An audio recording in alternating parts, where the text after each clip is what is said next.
Hey everybody, welcome back to Valentine TV. Y'all, the reaction tonight is coming from Tisa Tales. Um, she's on YouTube and all platforms. As you come in, y'all, please hit that subscribe button and please like the video. Um, yeah, okay. Y'all know the trial starts Monday. Diddy is still up to his tricks. Y'all seen about the one about the memes coin that's flopped. I just did a reaction to that. And I'm always talking about TMZ. I do not trust TMZ. No, I don't. And I'm gonna show y'all. I actually had two videos of two different people that I like that's talking about it, but I'm gonna go with the Tisa Tales one since I just did Kadisha Lynn. So anyway, y'all, TMZ, in my opinion, is crooked. In my opinion. So just listen, and you'll understand why. But I've always known all you have to do is pay attention to that darn big picture, the big picture, and you'll see they are just crooked. Why would they? Just let Tisa go ahead and get it started for me, okay? Now I'll be back with my reaction. Hey, what's up, guys? How y'all doing today? Well, baby, if your name is Sean Diddy Combs, Mark Garagos might be the reason that maybe you lose this case. And guess what? It's getting so bad. Even TMZ is stepping in and being like, whoopsie, Mark, you might want to watch it. Now, listen, if you guys don't know, Justin Combs posted up yesterday, thank you, God, for our daily bread. Basically, juror number 3 not only disappeared, but they're talking directly to TMZ saying they never, ever wanted to testify. They don't even know what this is about. Now, some of us might roll our eyes, but don't forget, Diddy only needs one person on that jury to set him free. Mark Garagos is also running a little PR campaign on his podcast with Harvey Levin, the owner and operator of TMZ. I told you, Harvey and Levine, dang it, excuse me, Harvey and what's his face is they are friends too. They got the podcast Two Angry Men. Okay. All right. And then let me get his name. Garagos, whatever. I think it's Garagos. He is like he is one of Diddy's consultants, like he's really like a lawyer, but his lawyer consults with him. But see, he's running back telling Harvey stuff. They talking about it on a little podcast, and then that gets it out here in the, you know what I'm saying. Just listen to Tisa, please, cause I get hot. I just start sweating, y'all. They bought in a legal expert, but legal experts are now warning Diddy, you are playing too fast and too loose with the letter of the law. Bro, you need to calm down. Why is that? Quite simply, this. You're playing too late, and you might actually torpedo Diddy's chances of going free and also of the appeal. This is directly in TMZ. They said Mark Garagos may not like that Diddy's lawyers are subject to a gag order. Okay. And they're now saying that Mark Garagos is also subject to it. But I am so glad because he needed the gag order. Running over there to his little podcast pretending so he can tell Harvey stuff. So then, you know, everybody watches TMZ. Everybody watches it. You know, and if they ain't figured out, in my opinion, TMZ is cricket. And you know what I mean? To me, Harvey, I don't trust him. Oh, Lord. prominent prosecutor from LA says prosecutors needed to avoid a possible appeal.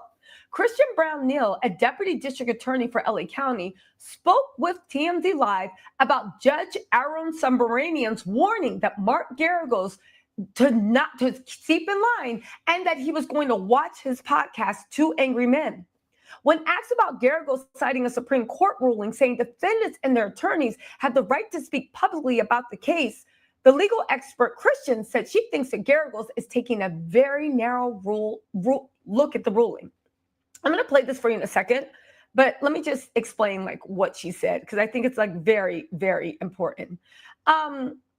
They said that she says that even Harvey needs to watch what he says on the podcast too, or he and Garagos might end up being used as grounds for appeal in the case. See, y'all see what I mean? So Harvey, that goes out to you, because they had a newspaper that said it was like TMZ, like they got an exclusive from victim number 3, the one that's they so-called missing, that said she never wanted to testify against Diddy. She never wanted to do this, never wanted to do that. But as my other friend Khadisha Lynn said, they have her sworn affidavit, they have a statement. So even if she didn't appear, they can still use what she said. You know, and for her to be called victim 3, she had to have said something. She had to have said a lot.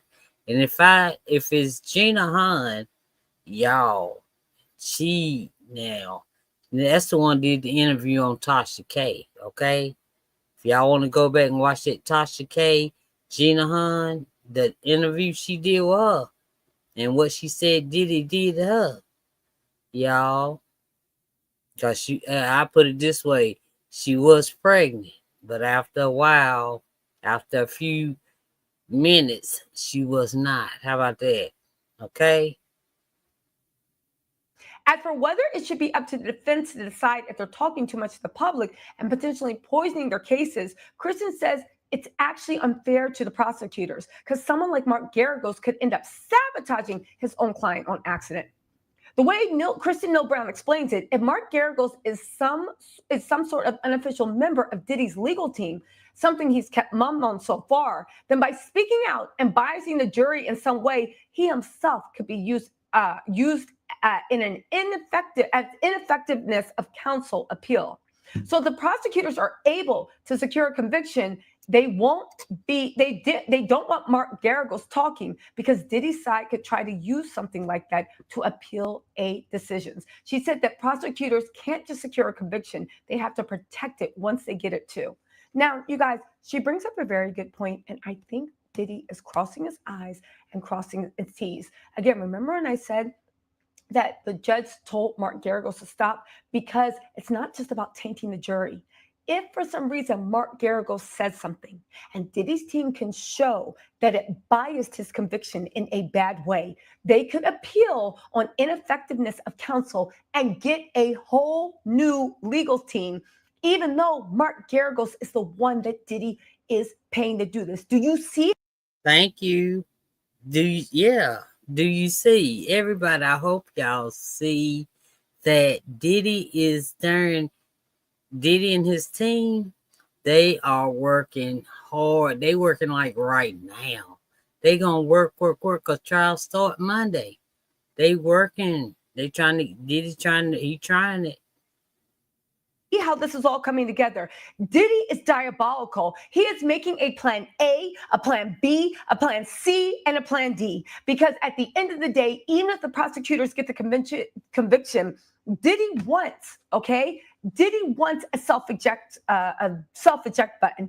Diddy wants a way to get out of the consequences of his actions. And he's hoping that Mark Garagos can run all those points. He can fade up with the jury and put stuff out on the podcast and poison the well. He can be the talking point of whenever Cassie or somebody is on the stand. He says the most disgusting, misogynist things that go viral because Harvey, who is Mark Garagos' co-host and good friend on the podcast, they will make it go viral. He can. Now y'all see what I'm talking about? That darn TMZ. I'm trying to tell you, I don't trust them far as I can darn try to read it. In which I don't. strategically leaked information because he somehow thinks he found a way around the gag order. And even if at the very worst, Mark does something, if Diddy can prove that it influenced the trial in any way, how would he prove that? Oh, Mark says something, it goes viral. Mark says something, hands it to his good friend Harvey from TMZ. Harvey from TMZ makes it go viral. And then Diddy will turn around and point to that and say, like, see, that's why I was convicted. This was in every major newspaper, every major media. It was all a lie. That's why I was convicted. And then he turns around and he gets a new trial. This won't be embarrassing to Mark Garagos because Mark Garagos will do anything he needs to do to get his client justice. And other clients will take note. I think Judge Aaron, of course, he's a younger judge. Nobody can be dumb being a judge. He is very, very vetted. But I think that the Southern District of New York might need to sharpen up their PR and media stuff, because even though they've gone against Harvey Weinstein, even though they've gone against El Chapo, even though they've gone against Jeffrey Epelator, at the end of the day, they've never gone up against somebody as savvy, low down, conniving, and plotting as Sean Diddy Combs. And this includes his legal counsel that is literally setting up his get out of jail free cards as we speak. Again, the rabbit hole, in our opinion, goes very deep. Anyway, the expert also talks about how prosecutors are representing the public. So the public has the right to hear them discuss the case when they can. So this is Harvey being like, what about what Mark said about it goes one way? No. Diddy's team is acting like they're the only ones that matter. Prosecutors are representing us. They're representing our interests. They're representing someone they have identified as a menace to society and that they need to get off the street. It doesn't matter whether somebody enjoys being treated like a rag doll. You cannot treat other people. You are a menace. We cannot have sex traffickers and abusers just walking around freely. And if you feel some type of way about that, ask yourself why you feel some type of way. Actually, don't, because I already know. We know why you feel. Thank you, Tisa. Thank you, Tisa. Ask yourself why you want Diddy free so bad. Why you on Diddy's side? Why you don't think Diddy did any of this stuff? And even if he did it to one person, why would you even think that's okay? You know what I mean? What does that say about your character? That's all feel some type of way. In any case, also the fact that they are trying to convince us that only the accused guilty can speak and the prosecution, who are representing the people, must be made quiet. No, you're representing the people. We want to hear what the people have to say. Anyway, now listen, prosecutors also, as you guys know, sent a letter to the judge about Mark Garagos, an old white man, referring to them as a six-pack of white women. Again, you're trying to feed into misogyny, but it's so racist because that's the way you think that Black men and women refer to prosecutors, as a six-pack of white women. Crazy. It's just so asinine, and it plays into people's very bottom feeding thoughts and emotions, and that's who Diddy is. And I realize everybody that supports him, I feel the same way about, right? Mark Garagos said, I'm going to be watching and I'm going to be listening, all right? The judge said to Mark Garagos, I'm going to be watching and I'm going to be listening, all right? You have one more listener on your podcast. Then Mark Garagos had the nerve to get cute in front of the judge and said, that's fine as long as you press subscribe. Judge Aaron. I would have had him during contempt of court. That's what he should have did to that one. I was like, I got you, subscribe. Anyway, right? The 3 days of jury selection are over, as you guys know. The 45-member jury pool has now been selected. While there's no court today, tomorrow it'll be whittled down to 12 jurors and 6 alternates. The trial is moving along with opening arguments to begin next week. Just don't expect to hear the defense talk about it. Again, I do truly believe that Diddy actually is hoping that if their defense doesn't go well, Mark Garagos can poison the well and say something that Harvey from TMZ will help it go viral, and then Diddy can use that as an excuse for what's going on in his trial. Anyway, you guys, let me know what you think in the comments. That's it. That's all, y'all. That's all I got. But that's why I watch CNN. Hmm. I'm a CNN person. That's all. But that's it. I just wanted y'all to hear a little bit more about what's going on in the case, because even though they had a day off today, Diddy's still trying, of course, fighting for his life. He should have thought about that when he was making a havoc out here in the world. All right. So I'm gonna call it a night. Well, for y'all, some of y'all, good night. And some of y'all might see in a minute. I don't know. All right. Thank y'all.